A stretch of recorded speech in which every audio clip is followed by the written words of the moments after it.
ça a démarré très très très fort. Et du coup, moi, vers le mois de juin, donc mai, je lance, juin, bon, ça commence à rentrer, etc. Et je me suis dit, je vais lever de l'argent, mais je ne savais pas comment faire, en fait.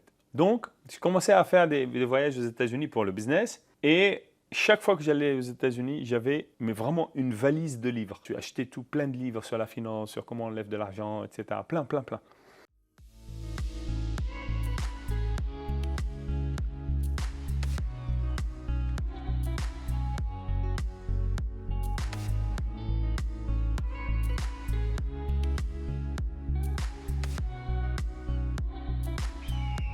Je crée Memscap sur papier en novembre 1997. Il y avait une pépinière d'entreprise Corbeya, qui s'appelait ActiPark à l'époque. Donc je loue un bureau et une salle de réunion adossée au bureau, qui devient le siège de Memscap. Je crée l'entreprise sur papier. Je recrute les 4 premiers salariés de Memscap et je lance l'entreprise opérationnellement. On était en francs à l'époque. Je crée une société pour 400 000 francs, qui est une SA, avec un capital de 400 000 francs, mais que je n'ai pas libéré en totalité, donc ça veut dire que je n'avais pas l'argent pour les 400 000. On avait apporté 265 000 francs, et moi j'avais apporté un peu plus que la moitié, 135 000 francs, qui était tout ce que j'avais en banque en France. J'ai tout mis. Et j'avais des gens autour de moi qui voulaient participer, qui ont mis le reste. Mais c'est rien, hein. 400 000 euros, 400 000 francs, c'est 65 000 euros. Hein. Et vu qu'on n'avait pas mis la totalité, donc c'était même un peu moins, avec quelque chose comme 40 000 euros. D'ailleurs, j'ai dit à mes salariés, on a de l'argent pour tenir 3 mois. Je peux payer les salaires pendant 3 mois. Après, si pendant ces 3 mois, on n'a pas réussi à avoir des contrats, etc., c'est mort. Vu les relations que j'avais avec les industriels, j'avais un agenda incroyable. Hein. À mon âge, là-bas, il faut savoir que là, j'avais 27 ans. Entre mai 98 et novembre 98, je rentre 1 800 000 $ de commandes auprès d'industriels qui me finançaient pour voir. J'ai convaincu les industriels de plein de manières, en fait. Il y avait vraiment plein de méthodes. En tout état de cause, j'avais 1,8 million de dollars, hein, alors qu'on était en train de parler de francs, et donc en euros et en dollars, ça faisait à peu près 50 000 euros avec lesquels j'ai lancé la boîte. Donc, très très vite. Alors évidemment, les 1,8 million, ce n'était pas payé sur la première année, c'était en booking, pas en billing. La première année, on a fait d'ailleurs 550 000 euros de chiffre d'affaires. Mais c'était remarquable parce que ça a démarré très très très fort. Et du coup, moi, vers le mois de juin, donc mai, je lance, juin, bon, ça commence à rentrer, etc. Et je me suis dit, je vais lever de l'argent, mais je ne savais pas comment faire, en fait. Donc, je commençais à faire des voyages aux États-Unis pour le business. Et chaque fois que j'allais aux États-Unis, j'avais vraiment une valise de livres. Une valise, hein. J'ai acheté tout plein de livres sur la finance, sur comment on lève de l'argent, etc. Plein, plein, plein. Et dans les voyages, je ne dormais pas. Je lisais. Moi, je lis beaucoup. Hein. Ma moyenne était dans ma vie autour de 4 livres par semaine. Hein, donc, je lis vraiment beaucoup. Mais là, à cette période-là, je lisais peut-être 10 livres par semaine. Il n'y a pas un jour que je ne lisais pas un livre. Et ce n'était pas n'importe quelle lecture. Moi, d'habitude, mes lectures sont vraiment très larges. Je lis sur les religions, sur la spiritualité, sur plein de choses, sur la société, sur des romans, de tout, en fait, je lis. Mais là, tous les livres, c'était sur le business. Tous. Business, finance. J'ai acheté le livre de MBA, de marketing. Je lisais beaucoup. Alors, évidemment, c'était théorique parce que je ne faisais que lire. Mais bientôt allait venir la pratique. Bientôt, j'allais faire mes erreurs. Et bientôt, j'allais devenir très expérimenté dans ces domaines-là. Parce qu'en fait, pour moi, l'assise théorique est essentielle pour faire moins d'erreurs, mais on en fera. Et par contre, ces erreurs-là seraient bénéfiques pour devenir vraiment expert. Et j'y vais pour donner une conférence aux États-Unis, en Californie. On m'invite. Dans cette conférence, je devais donner un plenary talk sur l'idée de Memscap. La vision de Memscap sur la techno, qu'est-ce qu'on allait créer. Je donne ma conférence et je descends pour m'asseoir. Un type qui s'appelle James Spoto était juste après moi. James était un vice-président de Rockwell Semiconductor. On l'appelait The Shark of the Valley. Hein, et il était hyper connecté. Vraiment l'homme le plus connecté dans la Silicon Valley à cette époque-là. Vraiment très très connecté. Surtout dans l'IDA, etc. Donc tout ce qui est design automation. Nos domaines à nous à l'époque. Et il venait de quitter Rockwell pour lancer sa boîte qu'il voulait appeler EnableX Design. Donc il passe pour présenter EnableX Design, comme moi j'ai présenté l'approche de Memscap, etc. Et moi je venais de terminer ma conférence et je viens m'asseoir et donc celui qui était à côté de moi me félicitait pour ma présentation, etc. Donc je ne faisais pas attention au début de la présentation de James, bien que moi j'étais très intéressé de savoir qu'est-ce qu'il va dire et tout. Et à peine j'ai terminé, celui qui est à ma droite, il me dit, il parle de toi. Donc j'écoute, et en fait, il dit, vous savez, je suis venu pour vous raconter l'histoire de EnableX Design, mais ce type-là, qui est passé avant moi, que je ne connais pas, est vraiment en avance sur moi de 3 ans. Donc, finalement, ça ne va pas marcher. Donc, je ne vais pas faire la boîte et je ne vais rien vous raconter. Je ferme EnableX Design. Et il descend. Et il vient me voir et il me dit, est-ce qu'on peut déjeuner ensemble? J'ai dit, mais c'est quoi cette histoire? Et moi, je ne savais pas en fait qu'il était si connu. Et un des gars qui était là-bas, que je connaissais très bien, il me dit, genre, c'est James Spoto. Donc, je vais le voir moi, au déjeuner, et puis il me dit, Jean, écoute, j'allais mettre un peu d'argent pour lancer EnableX Design avant de lever de l'argent avec les capitaux risqueurs. Alors, évidemment, lui, il était beaucoup plus vieux que moi, donc il était beaucoup plus calé sur tout ce qui est capital risque et tout. Et il me dit, vu que je ne vais pas la lancer, est-ce que tu acceptes que j'investisse dans ta boîte? Je dis non. En fait, moi, à l'époque, je n'étais pas l'entrepreneur que je suis aujourd'hui. Hein. J'ai 27 ans. Je suis à la base un brillant chercheur, on va dire, ou directeur de recherche, au maximum. C'est le maximum de titres qu'on peut me donner, en fait. Mais je n'étais ni entrepreneur réel, encore calé, ni un businessman, ni un financier. Moi, je dis, c'est qui ce mec-là qui veut me donner de l'argent et prendre des parts dans ma boîte? Je ne le connais pas. Enfin, non. Les gens que j'ai dans ma société qui ont mis 10 000 francs et des choses comme ça, c'est des gens que je connaissais, des gens que je connais de longue date, quoi. Il m'a dit, vraiment, je pourrais t'aider, je pourrais faire des choses, etc. Donc je parle avec lui tout le déjeuner, mais je lui dis, écoute, non. Je prends l'avion et je rentre en France. Donc Memscap là est créé, novembre est passé, elle est créée sur papier, mais on n'a pas encore démarré les opérations, donc le mois de mai. C'est entre les deux. J'arrive en France, parce que je passais mon temps dans la période de transition entre le labo et Memscap, donc ce bureau que j'avais loué. Et ce bureau-là, donc j'arrive et je prends mes lettres qui sont arrivées, parce que quand on crée une société en France, vous avez plein de lettres de l'État. Donc je prends mes lettres et je monte dans mon bureau et je commence à les ouvrir. Et puis je vois un FedEx des États-Unis. Je l'ouvre, j'ouvre l'enveloppe.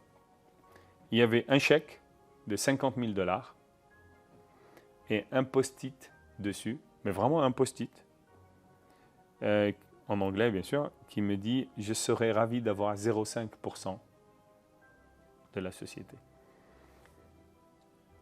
Il faut vraiment réfléchir. Moi, donc avec 50 000 $, on a créé la société, donc c'est 100%. Et là, un mec vient hyper connu, qui me donne à l'aveugle. J'aurais pu prendre le chèque et le mettre dans ma poche. 50 000 $ et il me demande 0,5%. La valeur de ma boîte a explosé, en fait. Donc, je l'appelle. J'ai dit, mais t'es fou. Il me dit, non, mais je savais, j'ai confiance en toi. T'es un mec bien, pas de souci. J'ai dit, mais qui t'a dit? Il me dit, j'ai suffisamment d'expérience. Je connais les voyous à 1 kilomètre. J'ai dit, ok. Ok. Écoute, et je vais prendre, et je ne vais pas te donner 0,5, je vais te donner 3%. Il me dit, si tu me donnes 3%, je ferai tout ce que je peux pour t'aider. Ben, je dis, banco, on y va comme ça. Alors, 50 000, 3%. Hier, 50 000, c'était 100%. Et là, j'ouvre, je recrute, ça arrive juste avant le recrutement. Le 5 mai, je quitte, je recrute. J'ai donc en banque 100 000. Donc c'est pour ça qu'avec 5, on pouvait tenir 3 mois en moins. Je rentre les contrats et je commence à aller aux États-Unis et je commence à lire, évidemment, à apprendre, parce que là, il faut dire qu'en 6 mois, j'ai lu beaucoup. Et donc, je savais qu'il fallait lever de l'argent. J'écris mon business plan, premier business plan, au Hyatt Hotel de San Jose, en Californie. Je ne savais pas écrire un business plan. Et il y avait un logiciel qui s'appelle BizPlan ou un truc comme ça. C'était un CD, on mettait dans le PC. On répond à des questions. Le nom de la société, le machin, enfin des trucs génériques. Qu'est-ce qu'on fait, tac. Et le logiciel produisait le business plan automatiquement. Alors évidemment, il y a des phrases béton, tout était béton dedans, mais c'était propre. Et je me suis dit, bon, je ne vais quand même pas faire un business plan fait comme tout le monde. Donc je laisse le logiciel me produire le business plan et je change l'ordre, qui était ma marque en fait. Tous les capital risques après, à cette époque-là, il y avait en France par exemple, le capital risque était très à son début. Aux États-Unis, c'était développé, mais pas ici. On est en 98, hein, donc la France en capital risque en 98 était derrière Israël, pour dire. Et du coup, en business plan, il commence executive summary. Après, on présente les produits et services, l'offre. Après, on présente le marché, la stratégie marketing, etc. Et moi, je me suis dit, c'est nul de faire ça. On va faire l'executive summary, donc le résumé au début. Mais juste en premier chapitre, il faut qu'on parle du marché, avant de parler des produits et de l'offre. Donc, mes business plans étaient connus parce que j'ai inversé l'ordre. Donc, je commençais à parler du marché. Et là, j'ai lisé les trucs et je corrigeais. Le business plan qu'il m'a produit, c'est seulement, il m'a donné les chapitres, les trucs. Et après, j'ai changé pas mal de choses et j'ai fait un super business plan. Donc, on m'avait dit dans la vallée, il y a quelqu'un qui était très connu, j'ai oublié son nom, hein, que si j'avais ce capital risque, c'était génial en fait. Tout le monde voulait l'avoir et la vie devient plus facile. Donc j'envoie un email. Il me donne rendez-vous. 2 heures. Je dansais dans ma chambre d'hôtel. J'étais tellement heureux en me disant super, quoi, j'ai eu le rendez-vous avec le mec qu'il faut tout de suite. Je drop un email, il me dit oui. Et je m'habille et je vais le voir. Son assistante m'amène à son bureau. J'arrive à la porte de son bureau et il me bloque à la porte. Il me bloque à la porte. Comme ça, je ne peux plus avancer. Et il me dit, Jean, tell me when, why, how and what in 1 minute. Donc, bon. Et j'ai dit, when, c'est facile, quand, how. Déjà, rien que de traduire ce qu'il m'a dit, le mec, j'ai mis 15 secondes. Donc, il reste 45 secondes. Et j'ai dit, vous voulez quoi? Il me dit, when you will win, why you will win, how you will win, what will be the win. 15 secondes, il ne reste rien, quoi. J'ai balbutiné, je n'ai pas su répondre. Et le mec, il me dit, wait a minute. Il va, il prend sa carte de visite, il la tourne, il écrit le nom d'un autre, puis il me dit, écoute, moi, j'ai pas de temps. Ce type a du temps. Tu l'appelles de ma part, si tu le convaincs, il rentre et je rentre avec lui. Bonne journée. Les 2 heures de réunion, 1 minute 30. C'était violent, en fait. Vraiment violent. Je descendais, j'ai failli casser la voiture de Locke. Donc, je rentre dans ma chambre d'hôtel et j'étais très, très, très triste. Très triste, et plus que triste. C'était colère, très énervé. Et je me suis dit, mais Jean, t'es nul. Comment tu peux aller? Tu as une opportunité d'avoir ce type. Tu ne vas pas préparer comme une fleur, mais c'est nul. Pourquoi tu as fait ça, machin? Donc, j'étais furieux. Mais moi, je suis un combattant. Donc ça veut dire que je prends les coups, j'essaye de rester debout, et après, je me prépare à donner. Donc je me suis dit, bon, bah, tu ne vas pas faire ça 10 fois. Hein. Donc je ferme ma chambre, je demande une tasse de thé, et je me mets face à mon truc, et je commence à écrire. When, why, how, and what. Et je commence à essayer de répondre, maintenant que j'ai compris, comment je peux répondre à ça. Je me rappelle, la première réponse, c'était pas loin d'une demi-heure, hein, pour dire tout, pas loin d'une demi-heure. Et j'ai commencé à descendre un quart d'heure, 10 minutes, 2 minutes, 1 minute. J'avais, en 1 minute, je savais raconter l'histoire. En 1 minute, en 10 minutes, en 20 minutes, en 1 heure, je savais tout faire. Et je ne suis pas sorti tant que je n'ai pas fait ça. J'ai mis toute la nuit. Je me suis endormi et était au matin. Et j'ai pris sa carte et je l'ai déchirée. Mais ça, je l'ai fait d'entrée. En rentrant dans ma chambre, j'ai déchiré la carte et je l'ai jetée en disant que moi, on ne me donne pas des solutions de... J'étais tellement en colère, comment ça, il met le nom d'un autre qui a du temps, enfin, c'est quoi ces conneries. Donc j'ai jeté sa carte, lui et celui qui m'a donné, j'ai perdu les coordonnées. Sauf que j'avais un autre rendez-vous avec un autre capital risqueur et lui, j'explose la réunion.